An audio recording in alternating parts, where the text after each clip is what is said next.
Hi everyone, this is another episode of Lead with Storytelling, and today I have the honor of having Mark Evans with me. Hi Mark. Hi, how you doing? It's good to be here.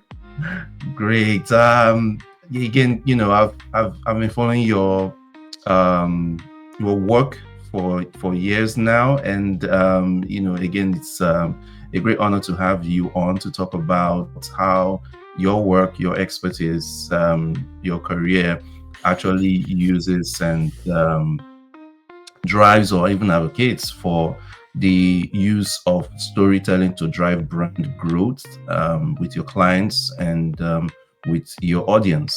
So thanks again for doing this. I'm always happy to talk about storytelling. I think it's a key part of the marketing journey, probably not leveraged well enough, but I'm glad that you're rallying around the idea. It's Awesome. very important. Awesome. And for my viewers or audience who don't know, Mark Evans is a fractional CMO and strategic advisor who helps B2B and SaaS companies turn great products into strong brands that drive leads and sales. With a background as a marketing leader for VC-backed startups and a pharmatech journalist for the Globe and Mail, National Post, and Bloomberg News, Mark has spent over 25 years mastering the art of storytelling in business. Through his firm, Marketing Spark, he works with companies struggling to create marketing strategies that deliver ROI. He is also a marketing expert with Innovation Factory and an advisor for Next Canada. Beyond marketing, Mark is passionate about hockey, tennis, and travel. But at his core, he's a storyteller who believes in using narrative to build meaningful connections and lasting brands. So it's going to be a very, power-packed conversation. There's a lot we can talk about, including hockey, if you want. Yeah. But now that we mentioned hockey, I can't but congratulate you and all hockey fans on Canada's recent win against the US. Well, I don't congratulate me. You can congratulate Connor McDavid for scoring the winning goal in overtime. I'm a long-time hockey player, very passionate about it. One of the things that I think is important, as a marketing professional or any kind of professional, work-life balance. I'm a big believer in that. And whether it's sports or you're into, arts and crafts or painting or music, we spend so much time in front of our computers, in front of our keyboards, that we forget that life is more than just working. Life is more than just being on the internet. And so whether it's hockey or tennis or just traveling, I always try to keep things in perspective and try to live life to the fullest. I agree absolutely. I had Mark Collins, who is a cultural writer. He's the author of the book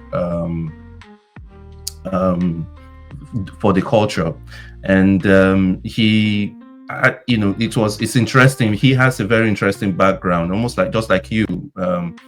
He started off as a practitioner that's on the client side, and now he's an academic. So he brings the wealth of experience in practice and then also in theory. And one of the takeaways from the conversation I had with him was how marketers or communication specialists should always keep be up to date in the changes, in the trends happening in culture. And for him, one of the motives that he uses in his own theories or his research and in his talks has always been the movement of culture as driven by music and fashion. And that when you said that thing, keeping that work-life balance and all, trying to stay grounded, that conversation just came back to me, and I can completely relate. Yeah, I think, without jumping right into the topic of storytelling, one of the things that is important is that stories don't they can come out of anywhere. They can emerge when you least expect them. And part of it is being cognizant of the world around you and being curious and being observant and recognizing that storytelling opportunities can happen at any time and anywhere. And whether it's personal storytelling or for business is part of what you need to train yourself to do is recognize story opportunities and then capture them. And I think that sometimes we try too hard to write stories, which it's almost like we try to put a square peg into a round hole. We consider storytelling to be this business exercise that we need to execute on, and really storytelling is just sort of capturing things that are happening around you, but also imagining what could be possible. And storytelling is sometimes you make them up and sometimes they're based in reality, but it is a mindset. I think that's the one thing I do rally around, is that storytelling is not just a tactical exercise. It's a way of approaching the world, whether it's from a personal or professional perspective. Yeah. And I mean, you're the right person to actually say that, and I can completely understand where you're coming from with this, because you had a big part of your background, professional background, you spent in journalism, and you've been in the trenches, as they say, with the trends, with news all around, and then transitioning or evolving into or growing into marketing roles, marketing advisory roles. How would you say there's been, or how would you define this shift in how people use storytelling in business? It's an interesting question, and I would say that when I started my journalism career, is that as a journalist, what you're trying to do is there's all these news events happening around you, and you're trying to discover is what is the story within the news that you think is the most important and would be the most compelling or interesting to your audience. And so I've always thought of what I've done as a storyteller. And I think when it comes to business, let's go back 25 years ago. Yep. And I'm not sure that storytelling was front and center for business. Marketing and sales were very much about brand awareness and driving the fact that we have a product, it's pretty good, you should buy it. But I think with the rise of social media and content marketing, there has been obviously much more competition for attention, and especially with the rise of SaaS, is that the ability to start a company has been easier than ever. And as a result, storytelling has become more important because it's hard to get someone to pay attention to your product. When everybody else is yelling just as loud, how do you break through? How do you convince someone that your story is, or your company is, more interesting than everybody else? And part of it is storytelling. Content marketing, if you sort of peel back the onion, is about telling good stories and educating people about what they should think, what they should do, what they should buy. So I would argue that probably that within the last 25 years, since the original .com bubble in 2000, which people forget about, is that storytelling has become a far more prevalent part of the business landscape. Part of it is simply because there's just so much information coming at people that if you're not telling good stories, then you get lost in the crowd, and that's a very dangerous place to be. I completely agree. I mean, it goes to show how storytelling actually makes or helps businesses stand out. And if I want to lean into that, into this, gem a little bit, I would say it's how the businesses become more relatable and more not critical, but central, or aligns themselves with their customers or clients' missions of purpose in life, perhaps, and that they see it as as an essential. Speaking to that relatability, how does storytelling help the business become relatable? It's a great question, because I think at the end of the day, people don't care about your products, and they don't care about how your technology works, especially in my world. Yep. what they care about is themselves and their experiences and what their ultimate goals are, how a product solves their problems or delivers a good experience. So I often say that tongue in cheek that they don't care about your product or the technology behind it. What they care about is experiences, whether that's getting fitter or richer or faster or, enjoying the world around them. And our job as storytellers is to help them envision what's possible. So if you used our product, this is what would happen. This is how your life would be different or better. This is the benefits of using our product. And as important, storytelling is about the consequences of not using a product. If you don't use Airbnb for travel accommodation, you're not going to enjoy all those amazing experiences that Airbnb can deliver you. You're not going to get the sense of what it's really like to live in Paris. But if you do, then you're going to have an amazing travel experience. And so what we're doing is we're using stories to let people imagine what's over the horizon. If I purchase this product, this would happen to me. And you want them to almost in their minds place themselves in the story. They're the star of the show. They can imagine what it's like to be the hero of the story. And as Donald Miller, who's a very well-known marketer and storyteller, says that as a company, you're the guide and you're taking your hero on a journey and you're wrapping it around a story. And eventually they get to the promised land and the story is wonderful because they all have a great experience and everybody wins. And I think ultimately, it's really in helping people envision what's possible. And storytelling is a great way to make that happen. Awesome. Something came to mind while you were talking about helping customers to imagine, and perhaps an extreme case would be when H.G. Wells wrote War of the Worlds, and they did a radio recording, the radio drama production of that story, and it was so well done, so well told.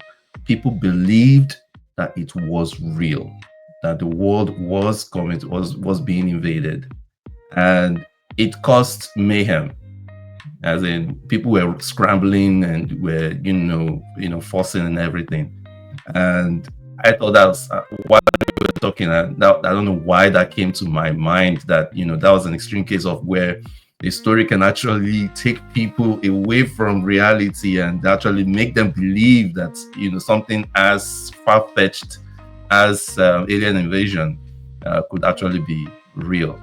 But that was H.G. Wells and being very original with trying to be original in his storytelling, and I think that is a good segue into my next question, which is around authenticity. I think it's been a buzzword. Authentic. But what would you say, or how would you define, authenticity, and what would you recommend as a good way for a brand to be authentic and be relevant with their brand? Yeah, authenticity is a well thrown about buzzword. And I don't know exactly what it means, to be honest with you. I mean, as marketers, we're crafting stories, we're making things up as we go. We're talking about our products in very superfluous ways, or not superfluous, but very amazing ways. This is the best product ever. You should buy it. Is that authentic? Maybe if you believe that your product is that good, maybe it is authentic. But I think authenticity has a lot to do with really understanding the needs and goals of your customers and having a lot of insight into what they think, what they feel, what they do, and then leveraging marketing and storytelling to present them with communications and messaging that resonates with them because it's real. because it's actually relatable to their worlds, and they can imagine that you truly understand them, that you get where they're coming from, and you understand what their problems are, and you're going to help them, as we say, get to the promised land. One of the challenges we face these days is with AI and all this generative AI products, is that I think brands risk losing authenticity because they're just writing things based on what the robots create, as opposed to actual conversations with customers and actually having an intimate insight into what the people who matter to you are thinking and feeling. And that's what I think one of the dangers of AI is that you lose your individuality as a brand, and your content and your storytelling becomes very generic. Yeah. And that's a big challenge right now, because there's no doubt that AI is an amazing tool for marketing and storytelling and all kinds of other things. But at the same time, you can't 100% jump on the bandwagon and use that as your way of doing marketing and storytelling. I'm rambling here a little bit, but I think that being real is really about having connections and understandings of your customers and prospects, and then talking to them in ways that are relatable, and recognizing that if you tell them something that is unbelievable, they will see through that. There's too much information out there. Consumers are skeptical and fickle and disloyal. And if they sense that you're not telling them the truth, or you're telling them a lie, or you're telling something that stretches what's possible, they see through that more than ever these days. There's just nowhere you can't hide when it comes to the modern world. There's just too much happening, too much chatter. So yeah, authenticity is being true to your product, true to your brand, and true to your customers. Sweet. What approaches do you use in uncovering clients' needs? I mean, seeing as how important it is for you to actually be able to, confirm or at least validate the importance or the value of a product. Well, I'll go back again to customer research and market research, and really understanding the world around you and getting a sense of what your customers want, what they do, how they use your product.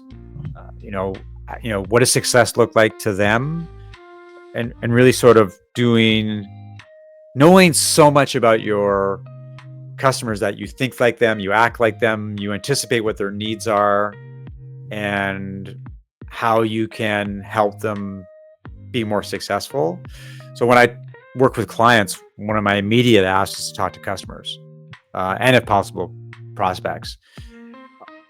Interestingly enough, there's a little bit of pushback sometimes, because they look at me as this third party over here, and then they look at their customers over there, and they're very, very possessive of their customers. The idea of letting someone who they barely know, who they just hired, talk to these valued customers is an alien thought to them.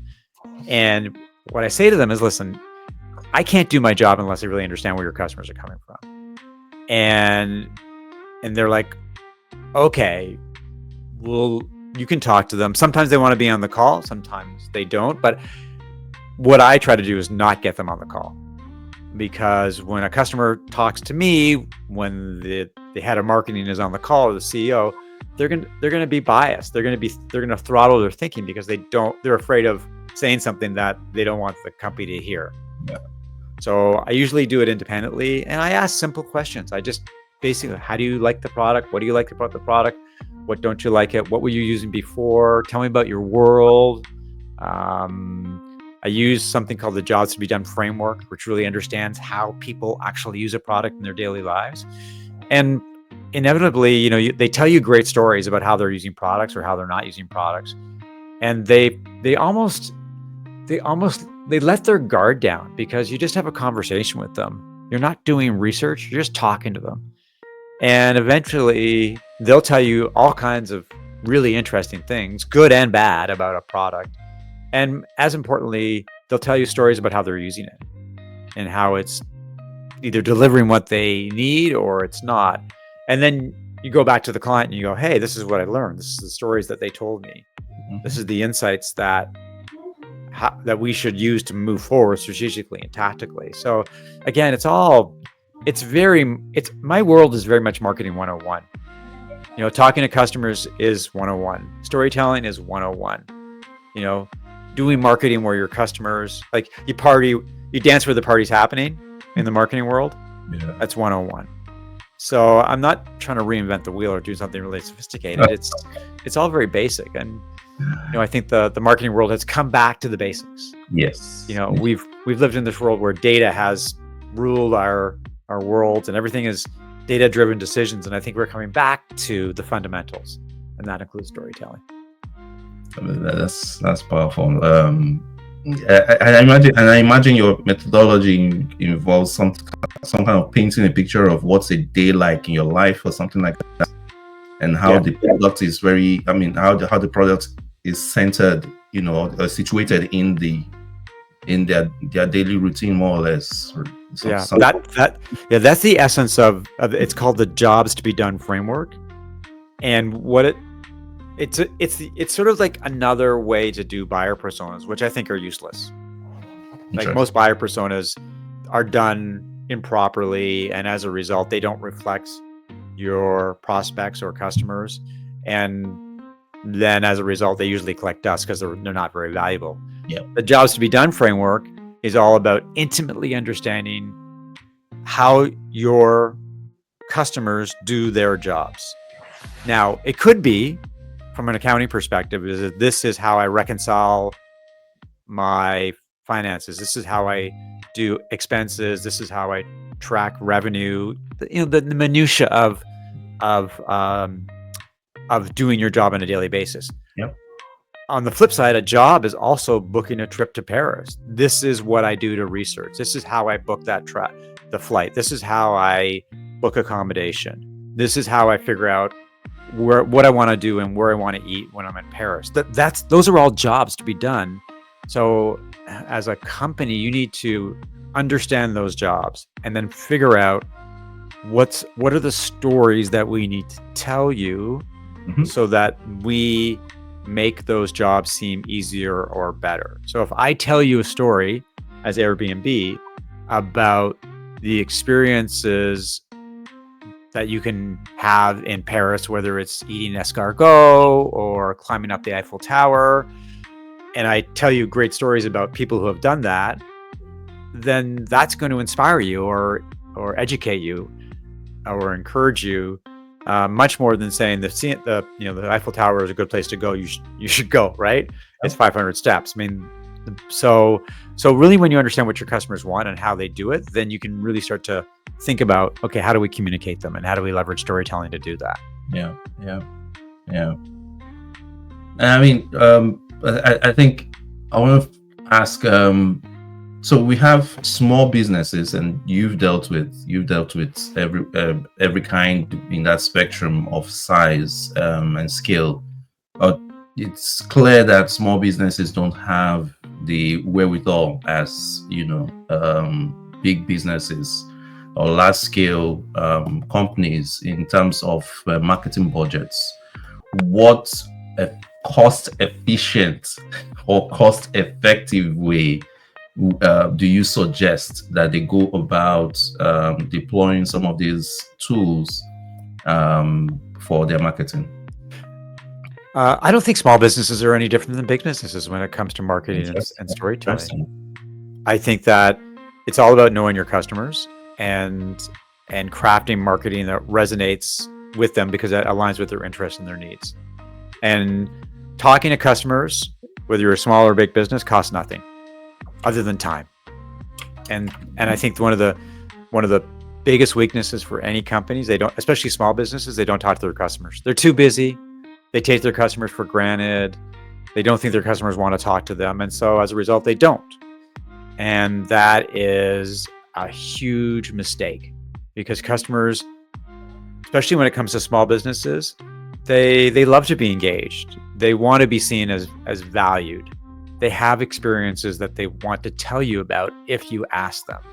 And then one of the things about talking to customers is they will tell you the stories that you need to tell about what they're doing with their product, how they're being successful, some of the challenges they're having along the way, how they see the world around them. They'll tell you all that if you ask them the right questions and spend enough time having a conversation. I think also for small businesses, part of it is, and I said we went back to this right from the start, is being very cognizant of the world around you and what is happening that is impacting your customers, both good and bad. And then how can you craft stories around what's happening? So, for example, in Canada, we're facing the prospect of very large tariffs being imposed by the United States. And what this has generated is a sense of Canadian pride, but also a Buy Canada mandate for a lot of customers as a way of standing up and saying, hey, we're proud Canadians and we want to support the Canadian economy. So, but there are really great stories to be told. Like if you're a Canadian company making Canadian products and you want to attract the attention of prospects and customers who want to buy Canadian, then tell me a story about you. Tell me about a story about your products and how they're made and why they're made in Canada and why they're a better option than something that is bought internationally. That's just an example of here's the situation, here's what people are interested in, and it's a great opportunity to do marketing, to do storytelling that draws them into your world because it aligns with what they want right now.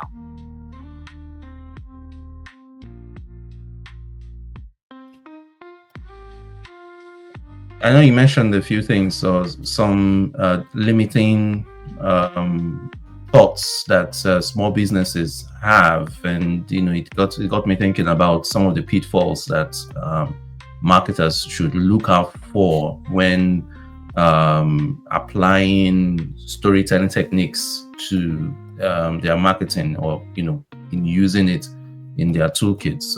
Could you touch on a few of those? I think for small business, one of them is financial, because they just don't have the wherewithal to use brute force, which is basically digital advertising, to reach their target audiences. So that's something that it's a reality. They just don't have the firepower to compete against bigger brands. The other mistake that small businesses make is that they try to be all things to all people. They spread themselves way too thin when it comes to their marketing and their storytelling. So we want to be on Instagram and Facebook and LinkedIn and TikTok and write a blog. And what happens for a small business is they stretch themselves way too thin, and they end up doing everything in a very mediocre way. And I'm very much, especially when it comes to small businesses, it's a walk before you run kind of proposition. It's better to do less than more. And whatever you do really, really well, and really lean hard into a particular marketing channel. So for example, if you know from talking to your customers that they are all over Instagram, they spend so much time on Instagram and they just don't use other marketing channels, then your world is Instagram.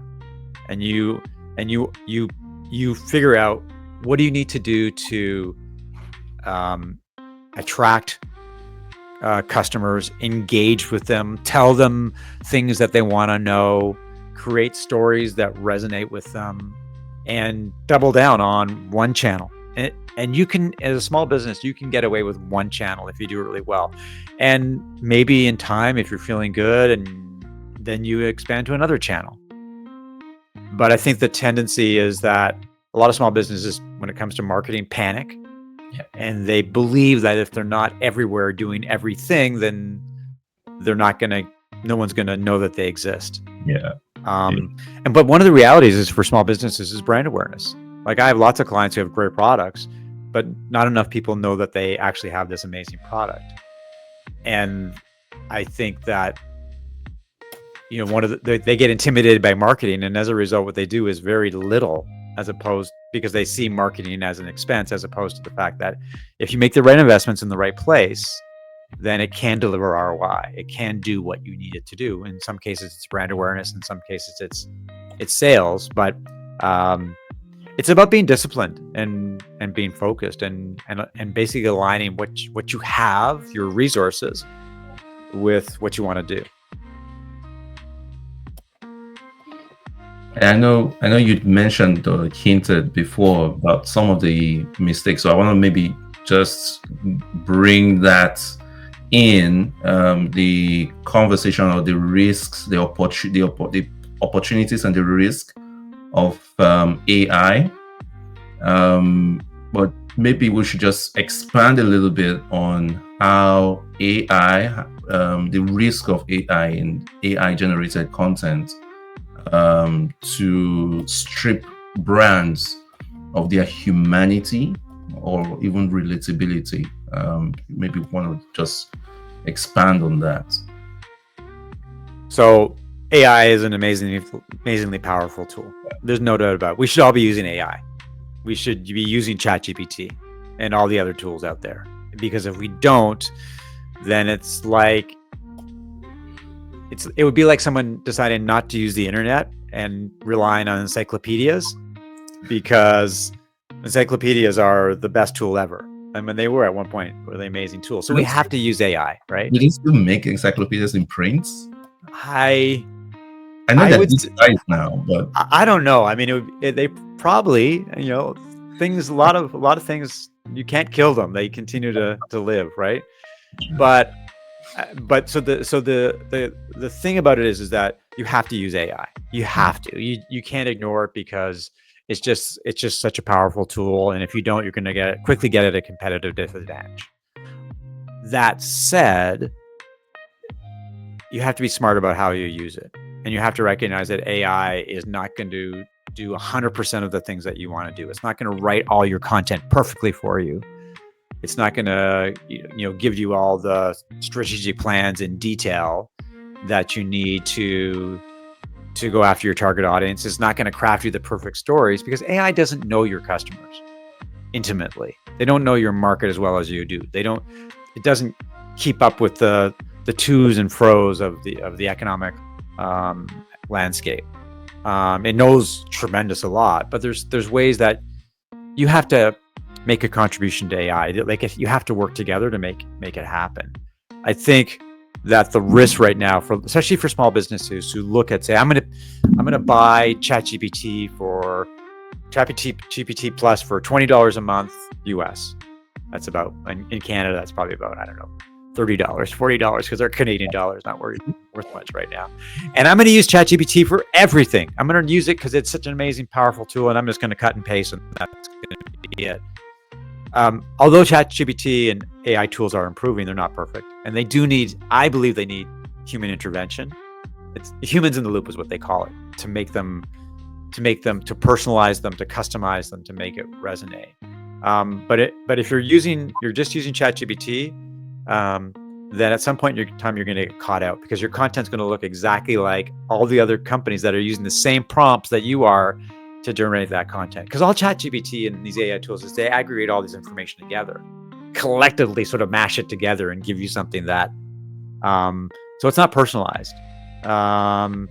So yes, use it for research, use it to structure your content, use it to generate story ideas, but also supplement that with talking to customers and doing your own research and trying to find stories that you can use to amplify whatever messages you want to tell people.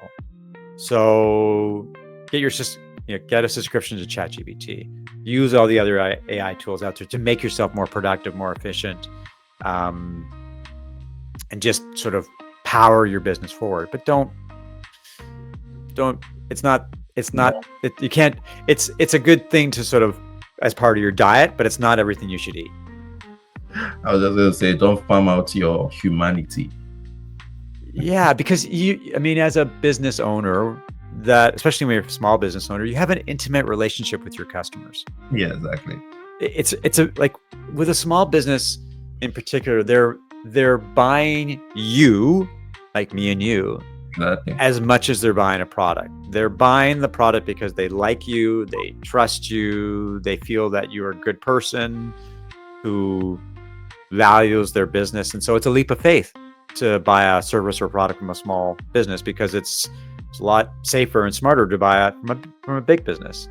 So in a sense that we, it's going back to this humans in the loop. We are the humans in the loop, and to put ourselves and our authentic selves front and forward is matters. And that's why, for example, I'm such a big believer in video, because it's one thing to do digital marketing and advertising and content marketing, but when it's you in front of the camera and you're talking to your audience about storytelling, Exactly. and marketing, then they look at you, Sochi, and they say, "That guy sounds. He looks. I like him. He sounds like a really smart guy. Looks very trustworthy. I should talk to him because." And personal relationships in our digital world still matter, right? They're still important. Conversations, especially in my world, are where opportunities happen, where ideas emerge. And one of the risks we have is that we don't, and AI, I think, exacerbates this, is we don't have enough conversations. We're not talking to enough people. And when you do that, you get a very siloed view of the world. That's so true. That's so true. I mean, it's more or less, it's alienates, isolates, and those are the risks, of course. But it also has a massive potential for bringing people together, for leveling fields of ableism or ability, competence, and all. I mean, I also think about clients who would have felt excluded in certain conversations with brands, but eventually feel included just by the power of AI to make those connections, or at least create platforms or enable platforms for people to come together to have those conversations. So again, just rehashing. I mean, affirming that yes, it does have those great potentials for so much more good than the bad. Yeah, I mean, I think I'm an old school marketer, and I mean, I love AI, but I also believe that going back to talking to people and having conversations matters. And like, I'm all over LinkedIn. I spend a lot of time, as you probably have discovered, writing content on LinkedIn. But I think that on LinkedIn, connections are good, but conversations are better. And the way that I use LinkedIn, and I know we're getting off topic a little bit here. No. But the way that I use LinkedIn is I use connections and comments as starting points for conversations. So if someone is engaging with me, or they write really good content, or they make a connection request, often what I'm looking for is to have a conversation, because I think that's when ideas, relationships, stories start to emerge. It's only when you have that human connection that you can do things that move your business forward, that ignite things. So yeah, the human touch, the personal outreach, all those things are really important. And especially as small business owners, when you don't have a lot of money to spread the word by advertising, you gotta work, grassroots marketing. You gotta pound away. It's hard work, but that's probably when you get the most traction. Yeah.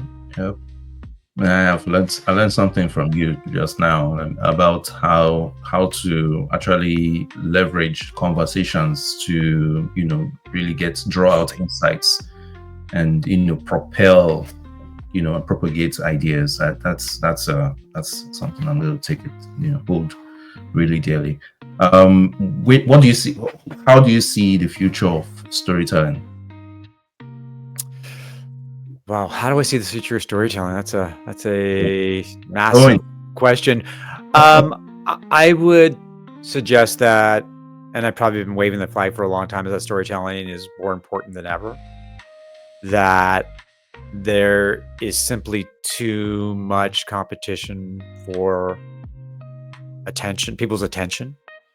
The AI simply makes it easier to create lots and lots of content that is already crowding an already crowded world, and that the biggest challenge that companies big and small have right now is getting people to pay attention to them, their stories, their products.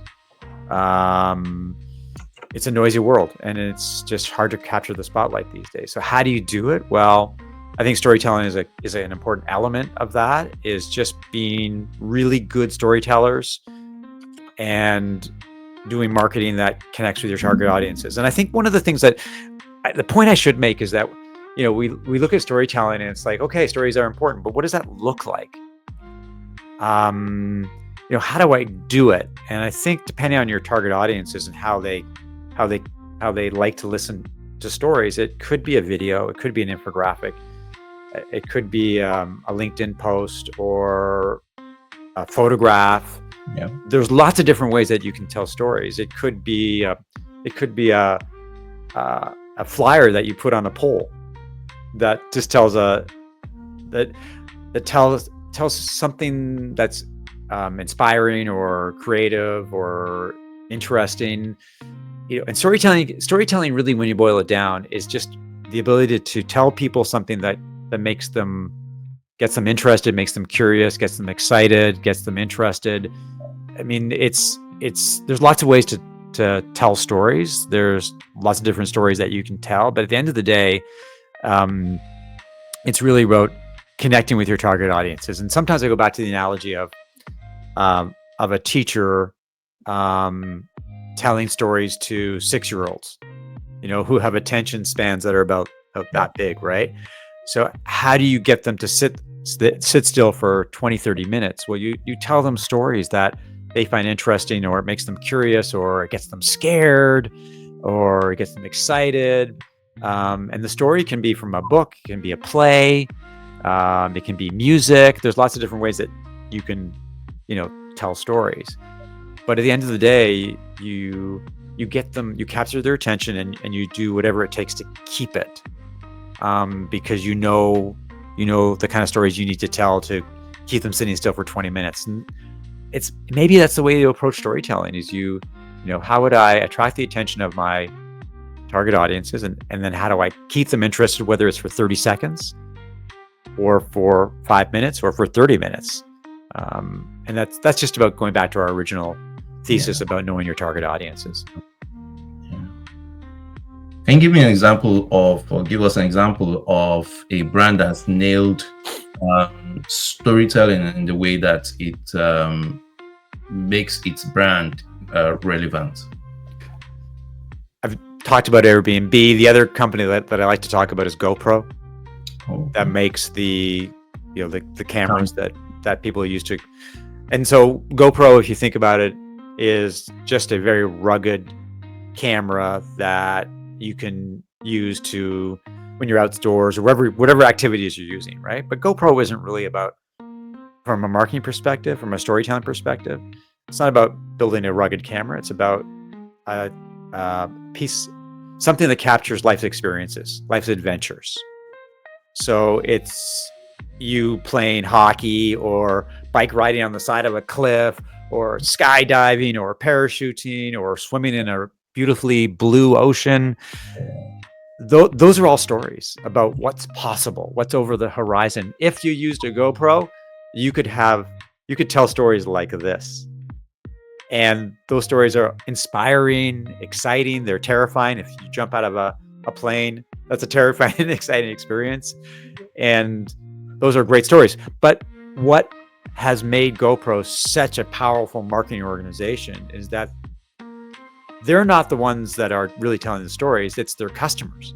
Yes. And that they are crowdsourcing their storytelling. So they're encouraging people to share their stories on social media and also share them with GoPro. And then GoPro in turn shares those stories with their global audience. And so it's this giant storytelling machine that just makes people go, I want to do that. Oh, if I'm going to do that adventure, I really need a GoPro to capture that story so I can share it with my friends and share it with people around the world. So that's just one brand that, Yeah. I mean, it's an extreme example of really great storytelling, but it is very inspiring. The fact, I think the lesson here is that your customers have all kinds of stories that you need to capture. Yeah. Yeah. I mean, for example, if in my world, B2B SaaS, a lot of great stories are captured through what we call case studies. And case studies in and of themselves are really boring because people don't really leverage storytelling. But imagine if you did a case study about a client that's using your product in a really creative or interesting way, or a different way. That's a great story that can inspire other people to use your product, right? Yeah. So stories can be used everywhere. We just don't use them well enough or often enough. And I can attest to that. Force that GoPro is in the storytelling world, because the only stories I've heard, or like, should I even say adverts of GoPro, haven't really been on their platform. It's always been on someone else's, and it's quite always unconsciously. Like, everyone just says, I'm going to do this with my GoPro. I'm going to do this with my GoPro. I'm doing this with my GoPro. Oh, by the way, I'm doing this with my GoPro. And it's when it becomes so prevalent. It's just very compelling. Advertisement, or compelling narrative, that it becomes just very easily a part of your thinking or your daily processing and negotiations, or the way you view the world, which is, when you want to do this, it's natural that you consider GoPro as your go-to for camera in those cases. Yeah. It's very, very. I mean, I think storytelling from a business perspective is not about your product. It's how your product is being used or how it could be used. Yeah. And there's all kinds of great stories about what's happening right now or what's possible. And if you can capture those stories, and the channels could be video, photos, case studies, ebooks, whatever, then that's a way of really connecting with your target audiences. If you had one piece of advice for a business leader for their marketing and in the ways that they want to use storytelling, what would that be? Well, I mean, obviously the one that we talked about a lot during this conversation is talking to customers. I mean, really understanding where they're coming from and how they feel and what they think. And the other one is essentially buying into the power of storytelling and then evangelizing for it internally. For a lot of companies, marketing doesn't leverage storytelling enough. I think that a lot of marketers may be afraid to use stories, or not as motivated to use stories, because they think that that's not the type of marketing that a company wants to leverage. But if you have your CEO and he or she is telling you that storytelling is an essential part of how companies market, how they sell, how they raise money, how they hire people, and that you got to think of yourself as a storytelling organization, then when it comes from the top down, then it encourages people, it motivates them, it convinces them that storytelling is a good thing, and that it's a powerful asset, and that it can be a way of establishing a competitive edge.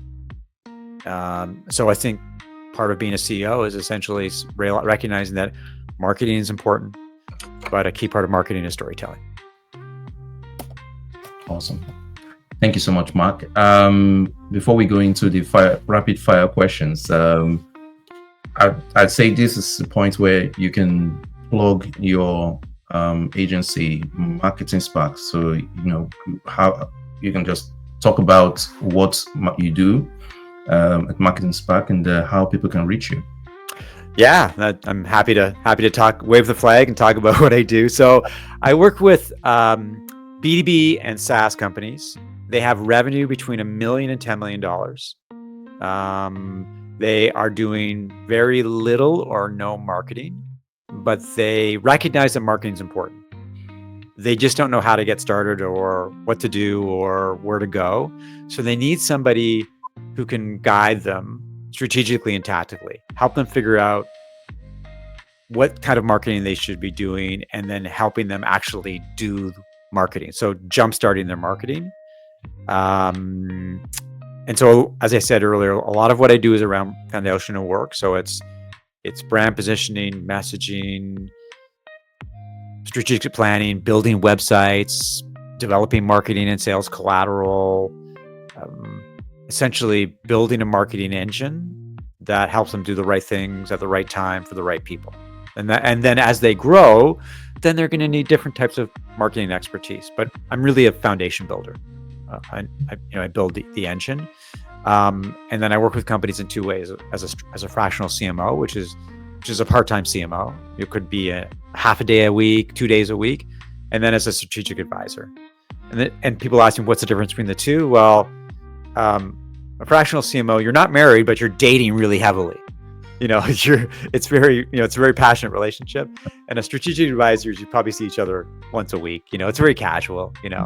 It's just a time commitment. So, and people can, of course, you can do a search for me on LinkedIn. I'm pretty easy to find, and my website is marketingspark.co. So that's my spiel. That's my pitch. Okay, all right. And I'll link to that in the descriptions as well, so people can easily get it.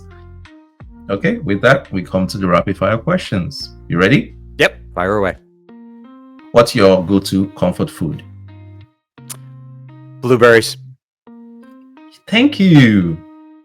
You would be the first, and I wish my wife would hear this. But I'm going to play this section for my wife. She doesn't like it. I like blueberry in anything. Yogurt and muffins, especially. It's a power food, so we should eat it all the time. Thank you. Wow. All right. Good. If you could have dinner with any historical figure, who would it be? Albert Einstein. Why? I think that obviously brilliant, but amazing story about where he came from and what he became and the impact that he had in the world. And just to spend a couple hours trying to understand what genius looks like, how genius happens, I think would be really, really interesting. Nice. Beach or mountains? Oh, that's a tough one, but I'd say mountains. Yeah. I looked at you and I thought you should be good. Mark looks like a mountain person. I have spent a lot of time on beaches and mountains, luckily enough to do that. And after beaches are great, but after a while, they kind of get boring. And I've done, especially in the last couple of years, I've climbed a lot of mountains in the Yukon and in South America, and challenging, exhilarating, extremely satisfying, and it's just a great place to be. Awesome. Favorite book that impacted your life? Wow. A favorite book that impacted my life. I think I'm going to cop out a little bit and say that from a business perspective, anything by Steve Krug, Krug. He's a usability expert. Anything by him is a good read. I think he talks a lot about connecting with target audiences and really visually and in copy, and how the importance of actually recognizing that's all about them and not about you. I think it's nice. I'll check it out as well, and also link to it in case anyone wants to check that too. What's a skill you've always wanted to learn but haven't had the chance to yet? Well, I probably should say Spanish, because my wife is from Argentina and we've been married for 25 years and my Spanish is terrible. If I had to do it all over again, I'd learn Spanish. I mean, it's not too late. I mean, I would learn Spanish, and if I had to give you a second one, it would be playing guitar. I just would love to get on stage and just rock out, to be honest with you. It's a good thing your wife hasn't given up on you yet. Not yet. I mean, there's lots of other things that hopefully I make her happy with. So Spanish is not one of them. You gotta try, man. You gotta try. I gotta try. Awesome. Mark, it's been an absolute pleasure having you. Thank you so much for your generosity with your time and your expertise. And I really, truly appreciate it. It's been great. Thank you for reaching out. And if people want to talk to me about marketing or storytelling, you can reach out to me via the information in the show notes. Awesome. I'll take you up on that. Thank you so much.